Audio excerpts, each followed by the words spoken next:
Jadi kalau ibunya alergi, memang dikatakan di situ bahwa risiko anaknya menjadi alergi itu cukup tinggi, dan 100%. Jadi masih ada peluang anaknya tidak alergi juga bisa gitu ya.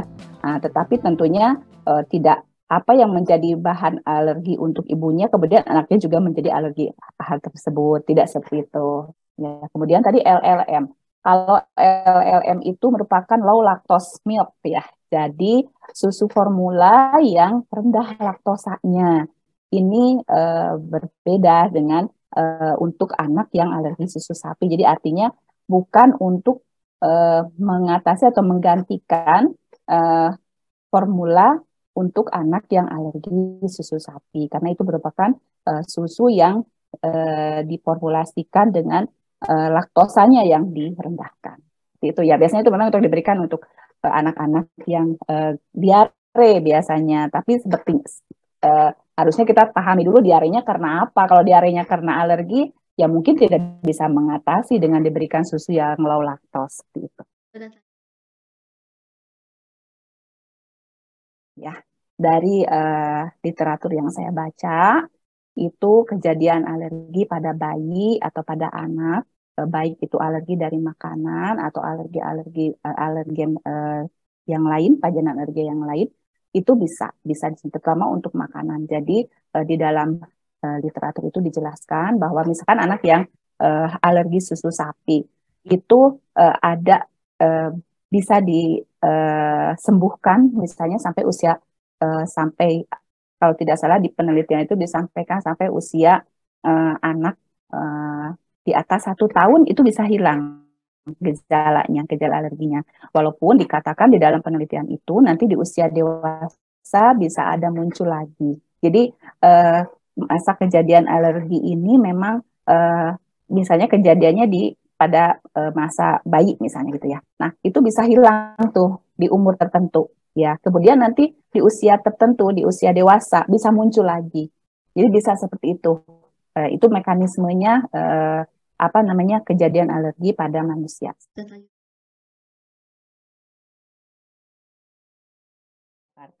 Untuk pertanyaan yang pertama, apakah anak mengkonsumsi susu soya dapat memiliki pertumbuhan yang optimal? Bisa sepanjang kebutuhan apa energi dan zat gizinya terpenuhi sesuai dengan kebutuhan anak tersebut ya, baik dilihat dari usianya maupun apa namanya jenis kelamin dan sebagainya ya dalam mempertimbangkan pemenuhan kebutuhan gizi dari anak. Jadi uh, bisa bisa tumbuh optimal, dan saya juga membaca di literatur, di beberapa literatur ternyata dengan mengganti susu sapi untuk anak yang alergi susu sapi dengan formula kedelai itu tumbuh dengan optimal ya, karena di dalam kedelai juga dan susu kedelai juga itu apa namanya sudah penuhi zat-zat gizi yang memang diperlukan, terutama sumber protein ya, yang dikhawatirkan kan pemenuhan protein esensialnya untuk pertumbuhan anak tidak terpenuhi dengan tepat. Tetapi itu apalagi produk susu kedelai yang pabrikan ya, itu kan biasa sudah diportifikasi, sudah ditambah dengan zat-zat gizi yang lainnya yang memang disesuaikan dengan kebutuhan anak sesuai usianya. Ya, kemudian untuk pertanyaan kedua tadi ya untuk MPASI untuk anak yang alergi susu sapi dan telur. Nah, pemilihannya tentunya ketika kita mau membuat MPASI untuk anak dengan yang sudah jelas misalkan sudah terdiagnosa bahwa anak ini alergi susu sapi dan telur. Nah, kita bisa memilih penggantinya. Jadi kalau misalkan untuk susu sapi, misalnya ketika kita mau membuat bubur susu, misalnya kita bisa memilih dari tadi susu kedelai sebagai pengganti susu sapinya, atau dengan susu hidrolisat, gitu kan. Nah, kemudian kalau untuk campuran makanannya yang lainnya, kalau misalkan tadi alergi terhadap telur, tentunya kita bisa mengambil sumber protein yang lainnya kan. Bisa dari hati ayam, misalnya bisa dari daging ayam, bisa dari daging sapi, gitu kan, sebagai sumber protein hewaninya. Begitupun bisa dipenuhi dari sumber protein nabati, ya, dari kacang-kacangan, termasuk hasil olahannya.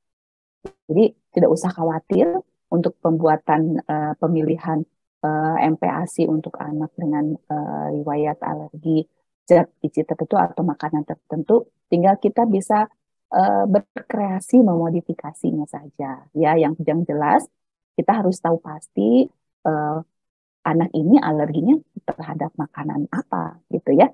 Jadi ketika memang itu sudah terdiagnosa bahwa oh ini nih sebagai alergennya, itu gampang sih sebenarnya, kita tinggal menghindari aja bahan makanan tersebut.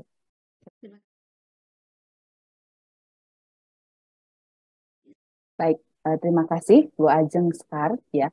Untuk tanda-tanda feses khusus tanda khusus bayi yang uh, alergi susu sapi itu memang ada kekhususannya. Yang pertama, gejalanya itu kalau gejala alergi itu reaksinya cepat ya, ketika terpapar oleh alergen dia akan langsung bereaksi, termasuk reaksi diare tadi. Yang kedua, dilihat dari anatomisnya, itu fesesnya lebih encer ya, kemudian juga ada kadang-kadang uh, kemerah-merahan seperti ada darah gitu ya. Kemudian juga, tetapi ada juga yang berwarna kehijau-hijauan. Ya, itu yang saya pelajari dari literaturnya ya, untuk tanda spesifik dari feses bayi yang alergi susu sapi.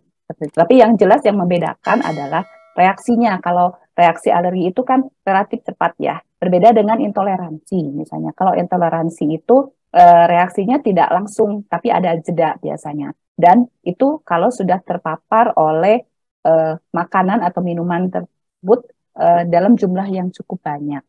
Kalau alergi, makan sedikit langsung reaksinya cepat, ya. Tapi kalau intoleransi itu dalam jumlah yang banyak dan kemudian ada masa inkubasinya dulu gitu. Jadi tidak langsung, ada jeda misalnya berapa jam. Itu biasanya lebih dari 2 jam kalau intoleransi. Kalau alergi itu bisa dalam menit-menit atau di jam-jam pertama uh, terpapar oleh alergi itu bisa langsung bereaksi. Itu yang membedakan. Ya. Oke, untuk diet mungkin belum tahu semua ya, BSTIK itu diet buah, menyebabkan buah itu menjadi bisa menimbulkan alergi karena di dalam buah juga ada protein, ya, protein nabati. Ada namanya apa tadi, protein bridge pollen, ya, ada protein yang dari serbuk sari gitu ya, ada juga profilin. Nah, itu eh, di dalam apa, masing-masing itu berbeda-beda ya. Ada yang terdapat di dalam buah melon ya, seperti profilin itu protein yang terdapat di dalam buah melon, di dalam semangka, di jeruk dan pisang ya. Ada juga protein bridge pollen itu ada pada apel, pada cherry, pada kiwi, pada pir, pada plum ya. Ada juga protein dari serbuk sari rumput. Nah, itu juga ada dari melon, jeruk. Nah, kemudian eh, kita harus menghindari buah apa? Ya, tentunya harus dipahami dulu. Kitanya ke bagian ke dokter atau ketika tes alergi tadi, gitu kan? Jadi eh, jenis proteinnya yang menyebabkan alergennya itu apa jenisnya? Itu di laboratorium harusnya bisa menunjukkan. Jadi buah yang harus dihindari sesuai dengan penyebab alergennya, gitu ya. Jadi harus dipahami. Jadi tidak semua buah ya, jangan sampai nanti tidak mengkonsumsi buah apapun gara-gara tadi takut ada alergennya gitu, dan ternyata nanti bisa berdampak pada kekurangan vitamin ya, karena buah itu kan sumber vitamin, kekurangan serat misalnya gitu ya, akibat tidak mengkonsumsi buah-buahan gitu. Mungkin itu ya jawaban dari saya. Ya.